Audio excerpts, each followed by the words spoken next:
5 pelikula ang gagawin ni Supreme Idol at kapamilya star Daniel Padilla sa kanyang tuluyang pagbabalik sa trabaho matapos ang matagumpay na pagsasapalabas ng Too Good to Be True noong isang taon.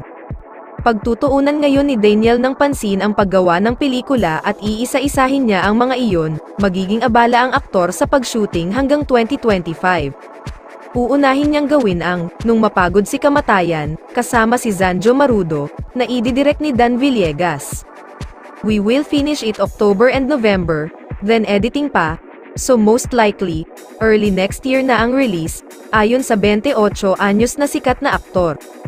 Huling napanood si DJP sa pelikulang Kun Maupay Man It Panahon, kasama sina Miss Charo Santos Concho at Rance Rifol, na isa sa mga award-winning films ng 2021 lalo na sa Metro Manila Film Festival noong taong iyon. Hinintay muna niyang matapos ang pelikula ng kanyang kasintahang si Catherine Bernardo na A Very Good Girl, na kasalukuyang ipinapalabas abroad, bago niya simulan ang kanyang sariling proyekto. Pagkatapos ng Nung Mapagod si Kamatayan, 4 pang proyekto ang lalagariin ng aktor.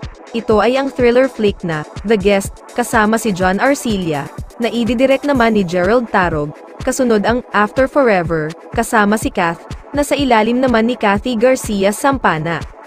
Susundan naman iyan ng Together and Forever, kung saan kabilang doon sina Piolo Pascual at Claudine Barreto, at ang pangatlong installment ng comedy flick na Private Benjamin, na pagbibidahan ni unkabogable phenomenal star Vice Ganda, kasama muli sina Kath at Ivana Alawi.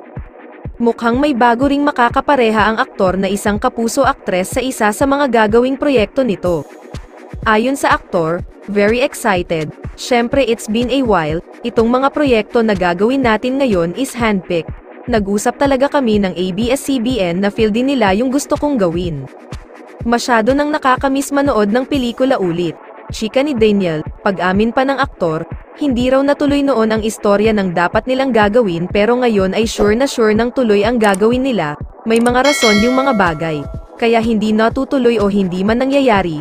Alam ko na yung storyline pero hindi ko pa masasabi, pero ito na talaga yung gagawin. Totoo na ito, dagdag pa ni Daniel.